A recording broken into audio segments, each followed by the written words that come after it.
Olá a todos, confrades, confreiras, monarquistas, conservadores, liberais. Eu sou Antônio Rocha e esse é o Planalto Conservador News. O vídeo que iremos assistir agora é de uma palestra muito divertida com o ministro da Economia Paulo Guedes. Ele fez praticamente um stand-up economist. Então assistam até o fim. Se gostarem do vídeo, compartilhem, dêem um like e inscrevam-se no canal. Sigamos com o vídeo. No caminho da prosperidade. Então eu já queria aproveitar e iniciar a nossa conversa aqui, passando a palavra ao ministro Paulo Guedes, para que ele nos conte um pouco como que a privatização está inserida dentro da estratégia da política econômica do país e como que isso aí pode ajudar a que a gente consiga atingir os objetivos de melhorar a situação de toda a sociedade. Bom dia a todos. Há um diagnóstico que é inescapável quando o Estado vem de 18% do PIB, de gastos públicos como percentagem do PIB, ao longo de 4 décadas e chega a 45% do PIB. Isso foi o que aconteceu com o Brasil. E você vê as manifestações desse descontrole sobre gastos nas disfunções financeiras. Então, no final do governo Geisel, nós reciclamos petrodólares para fazer a substituição de importações, começamos a ter crises cambiais recorrentes. Final do governo Figueiredo, o governo gastando aí em outra dimensão, que na verdade era o crédito agrícola, Plântico João Garante, vamos crescer rápido, e naturalmente tinha um ministro que também queria ser o primeiro presidente eleito. No caso, esse ministro era o Delfim Neto, já um socialista fabiano, que de tão fabiano, até o nome da própria filha, ele colocou de Fabiana, já metendo bedelho na economia brasileira e fazendo besteira. Então, muitos problemas nossos vêm lá de trás mesmo. Então, sigamos com o vídeo. Indiretamente, mas queria ser o sucessor, tocou fogo no campo, no meio de um choque do petróleo, a inflação saiu de 30%, 40%, 50%, foi embora para 150%. Então, na verdade, um equívoco que acabou sendo embaraçoso até para os próprios militares, que tinham feito um investimento maciço em infraestrutura anos, e depois, no final, o Brasil começa a queimar no início de hiperinflação. Entram os civis e começa a se perder também, congelam preços, congelam ativos, e o Estado continua gastando. Os gastos do governo crescem ininterruptamente 4 décadas. Não houve um presidente que conseguisse segurar isso. Era um absoluto descontrole sobre essas contas públicas. E aí outra manifestação, 2 surtos de hiperinflação. Então, crises cambiais recorrentes, 2 surtos de hiperinflação. De repente vem um plano real, brilhante na dimensão monetária, mas um plano também falho. Um bom plano de estabilização dura 1 ano e meio. Um plano de estabilização que dura 10 anos e que leva a dívida para 4 trilhões, evidentemente tem algo errado nesse plano, que era justamente a falta de dimensão fiscal. Os gastos públicos continuaram crescendo. Apenas nós aprendemos a trabalhar com a política monetária. Agora o Banco Central é forte. Ele não é conivente, ele não é passivo, ele não é complacente. Então os juros explodem, vão para a lua, 70% ao ano. Eu sei porque eu estava do outro lado da cerca. Enormes transferências de renda feitas para rentistas. O Brasil virou o paraíso dos rentistas, o inferno dos empreendedores. A taxa de crescimento do Brasil cai de 7,5%, 7,4% durante 2, 3, 4, 5, 6 décadas. Era a economia que mais crescia no mundo. O Brasil começa a desacelerar, começa a cair para 5,5% no final do governo militar. Entre os anos 80 desaba para 2% e agora é praticamente 0, 1%. Uma tragédia em vários atos, com um ator. Tem um personagem que aparece em todas as cenas dos crimes. Crise cambial recorrente. Era o excesso de gasto financiado por endividamento externo. Início da hiperinflação. Crédito agrícola solto. Gastos excessivos. Conta aberta no orçamento monetário. Governo gastando dinheiro financiado da forma equivocada. Excesso de dinheiro. Agora um endividamento em bola de neve. E a dívida chega a quase 4 trilhões. De novo, disfunção financeira como manifestação do descontrole sobre gasto público. Então o governo não só gastou muito, como gastou muito mal. Porque quando você vai hoje e olha, examina as contas do governo, principal gasto, Previdência. Estamos quebrando nossa Previdência num sistema de repartição condenado, porque antes do Brasil envelhecer, o sistema já deu sinais de colapso. Então tem que fazer uma reforma da Previdência. Segunda grande despesa pública, um plano Marshall por ano. O Brasil reconstrói uma Europa por ano só pagando juros sobre a dívida interna. Não é razoável. Tem que fazer uma operação de salvamento. Porque o Estado está gastando mal. Está gastando muito com um sistema previdenciário que vai quebrar e é uma fábrica de desigualdades, promove privilégios, transfere renda de pobre para quem tem mais recursos. A segunda grande despesa são juros da dívida, um gasto estéril, quer dizer, ficar rolando dívida. O Brasil podia ter construído uma Europa, no segundo ano construir a segunda Europa, no terceiro ano. A Europa foi reconstruída ao longo de uma década. O Brasil reconstrói uma Europa em um ano e não sai da miséria. Então tem algo errado nessa estrutura de gasto. Não só gasta muito, como gasta mal. O terceiro grande gasto é a máquina, é a própria máquina. E dentro dessa máquina, uma série de empresas estatais que estavam em corner. Elas não têm mais capacidade de investimento, elas quebraram. Qual é a história das estatais federalizadas? Estavam em corner, não tem mais recurso para investir, quebrada financeiramente, devendo dinheiro, girando dívida, às vezes ninhos de corrupção, empreguismo. Então, não investe e não deixa ninguém investir, porque tem monopólios nas suas respectivas áreas de atuação. E aí entra o papel transformador do BNDES. A palavra-chave do BNDES é a transformação. E o que não falta é trabalho para a gente fazer essa transformação. Então é um modelo que se esgotou por excesso de gasto do governo, agora nós vamos ter que passar o filme ao contrário. Nós vamos ter que segurar gasto do governo alguns anos. Eu desejaria que fosse algumas décadas. E você não precisa cortar, é só não deixar crescer. Não precisa ser traumático, não precisa ser choque, não precisa ser nada disso. É só exercer o controle. Você trava isso um pouco, deixa o Brasil crescer um pouco na outra ponta. Nós fizemos o crowding out. E é perfeitamente natural também, porque a tese é muito simples, é uma transição incompleta. No regime militar, nós fizemos a infraestrutura brasileira. Telebrás, Eletrobras, Siderbras, Portobras, Nuclebras, fizemos uma infraestrutura brasileira. Quando você faz a redemocratização, é natural, são as demandas naturais de uma democracia emergente. Olha aí, pessoal, vamos gastar um pouco mais com saúde e educação, em vez de gastar com chapa de aço. Lembra que o Brasil fazia chapa de aço, CSN, Cosipa, não sei o que, os Minas, era tudo. O governo brasileiro fazia aço, fazia tudo. Então, é uma mudança de modelo. Se os gastos do governo vão ser descentralizados, e isso foi o que a Constituição de 88 fez, ela descentralizou recursos e carimbou para a saúde e educação. Essa era a mudança que nós teríamos que fazer. Só que nós somos resistentes, a gente não fez a mudança. A gente fez devagar, a gente demorou a fazer, a gente se perdeu no caminho. Nós demoramos tanto a fazer a mudança que nós temos que fazer a mudança até hoje. Até hoje nós estamos fazendo a mudança. Ele não fala porque é muito polido também. Mas as mudanças que aconteceram no Brasil, na economia brasileira, foi que o Brasil virou uma economia de fato fascista. Desde o Fernando Henrique com a criação do Plano Real, passando pelo governo do Lula e da Dilma, sendo consolidado de fato esse fascismo, que é o quê? Um governo centralizador, onde o capitalismo que existe é só para os amigos do ditador de plantão, criando o quê? Campeãs nacionais. Da mesma forma que o Hitler, que o Mussolini tinham, que o Stalin também tinha, campeões nacionais. Não era capitalismo, era de fato uma economia fascista. Essa economia que a gente vê em boa parte do mundo hoje, com esses metacapitalistas do globalismo, são economias de fato fascistas. Então estamos saindo desse modelo de economia, com esse governo do Bolsonaro e essa administração econômica do Paulo Guedes, para de fato virarmos um país capitalista, pois não éramos. Éramos um país fascista mesmo. Com tudo que um governo fascista tem, tivemos durante essa era Lula. Então, desculpa o desabafo, sigamos com o vídeo. Ela foi muito lenta.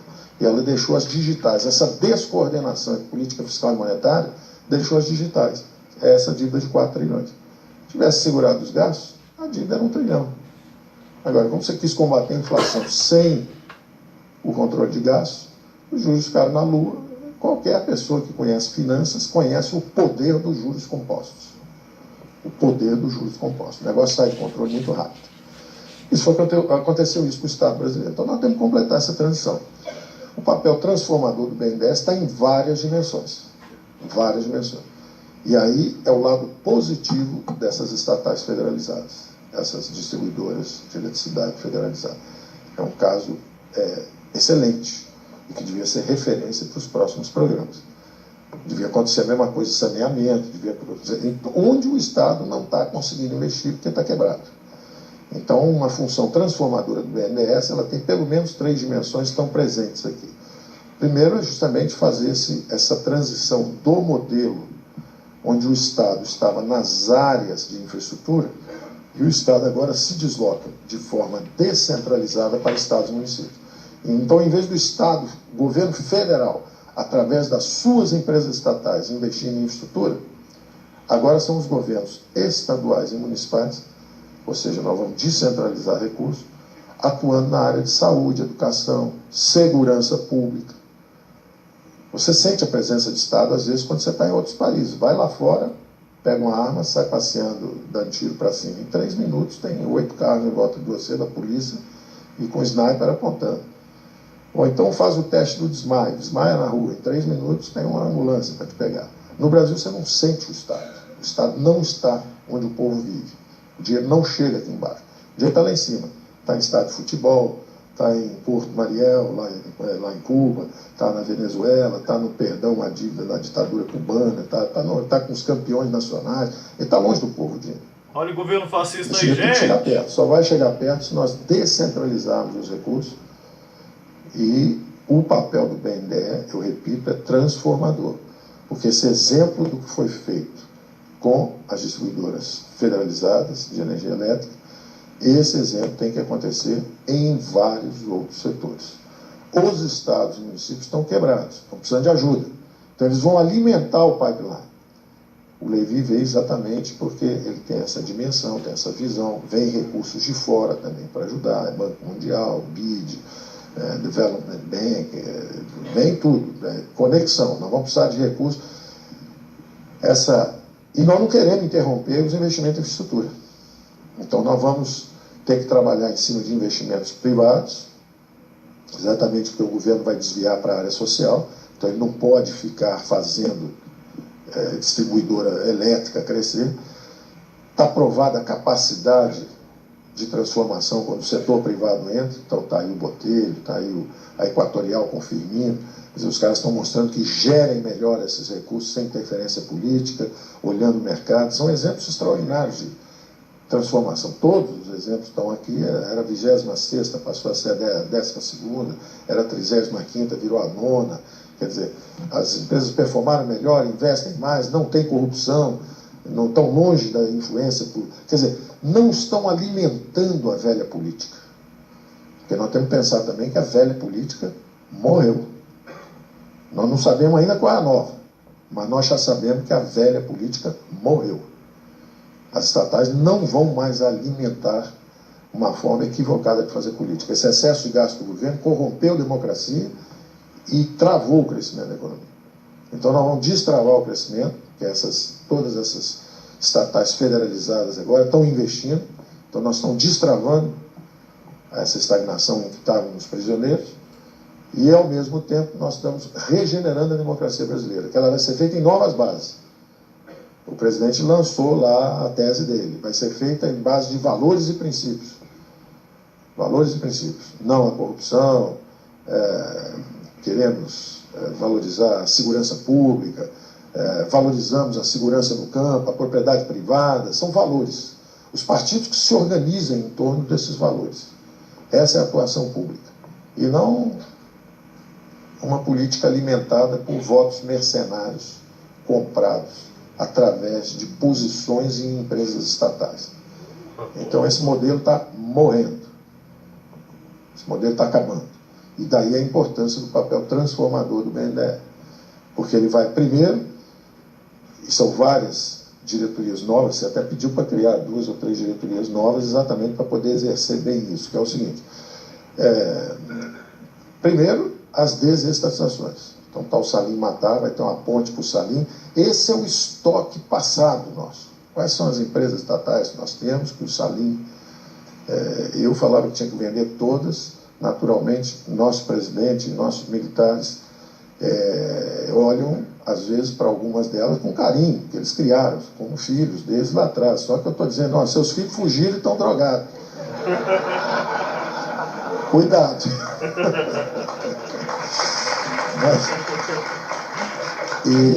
Mas eles têm sido extraordinários. Eles têm sido extraordinários no apoio a mim.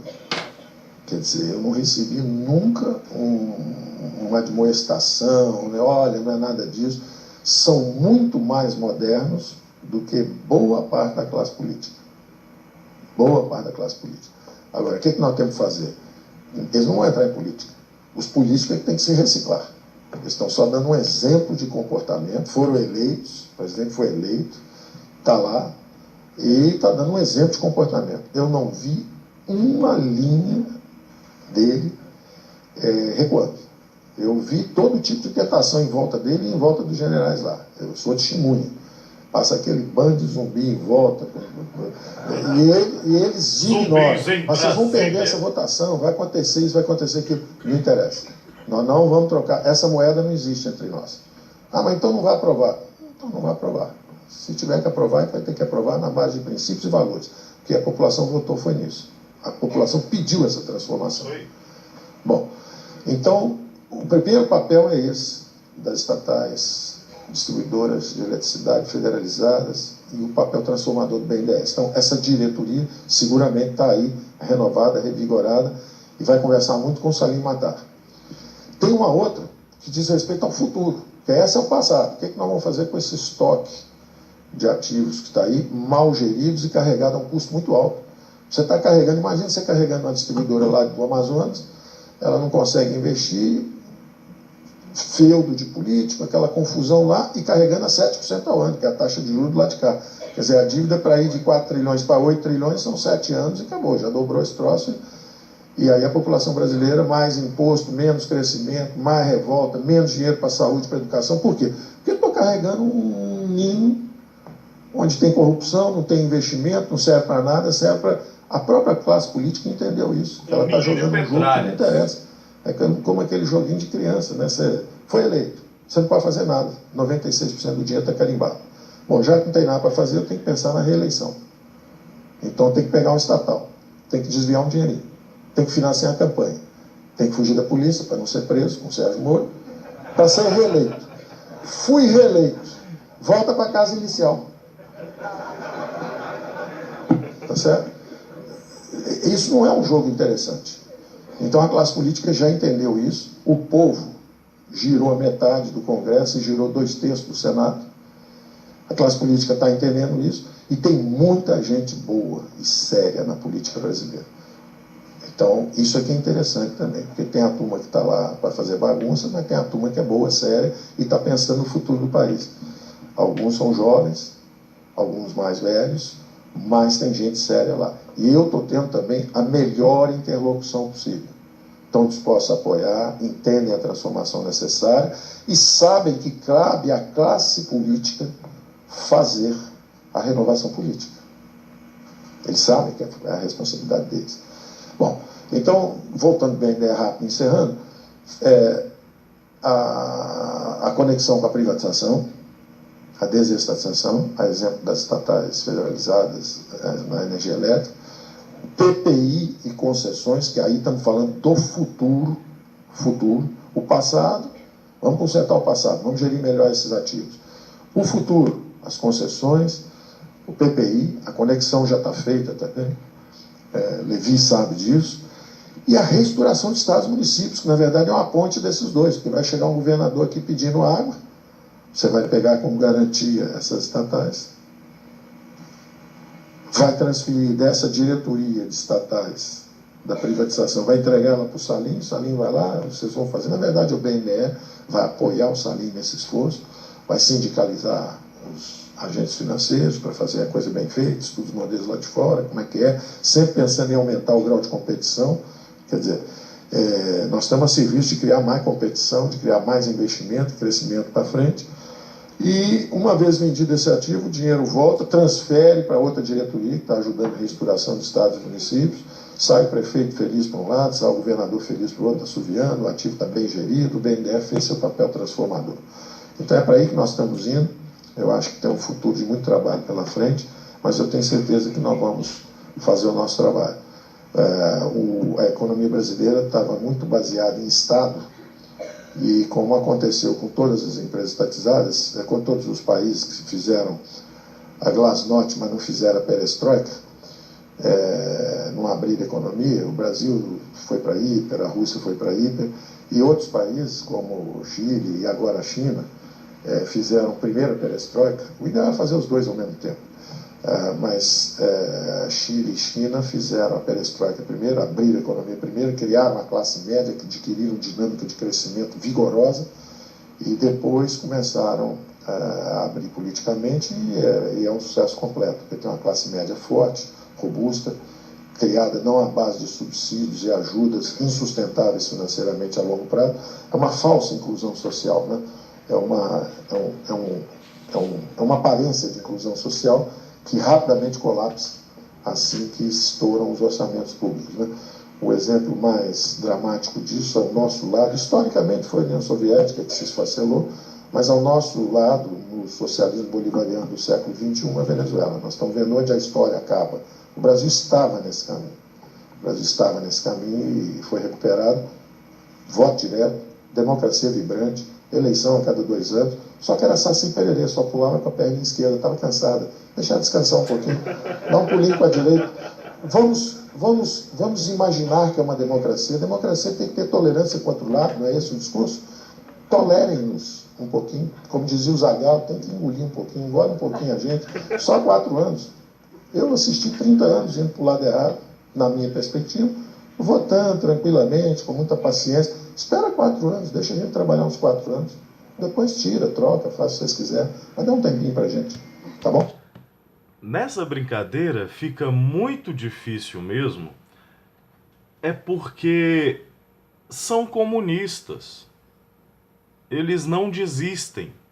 Eles chegaram ao poder, o PT chegou ao poder, e como o professor Olavo sempre disse, eles não largariam de forma alguma. Como não largaram?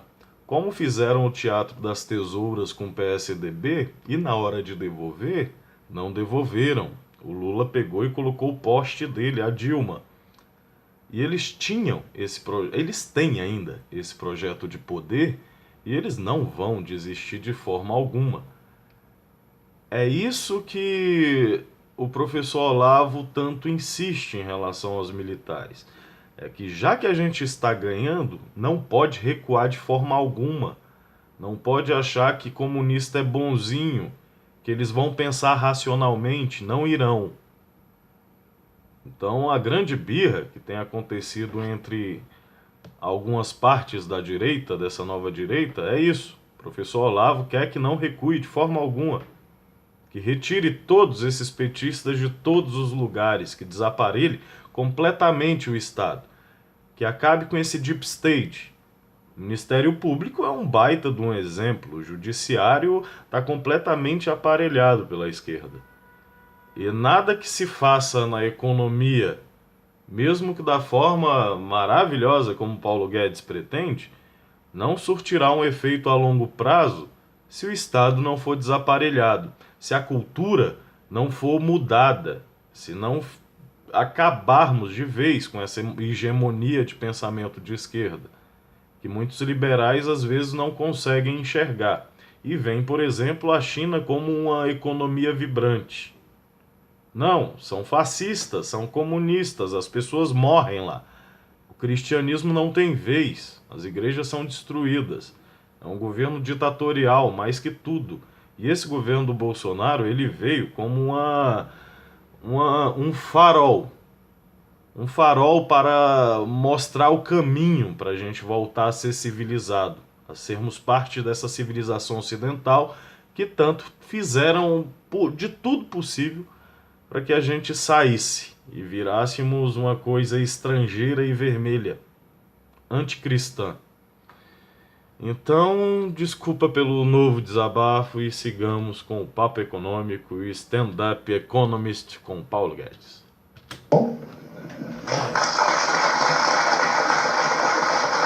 Muito bom, ministro. Já acabou. Excelente. Acho que abrimos aí com uma clareza de... Acabou. Então, se gostaram do vídeo, compartilhem, porque esse vídeo realmente ele seria bom que as pessoas assistissem, conhecessem melhor o nosso ministro da Economia, Paulo Guedes.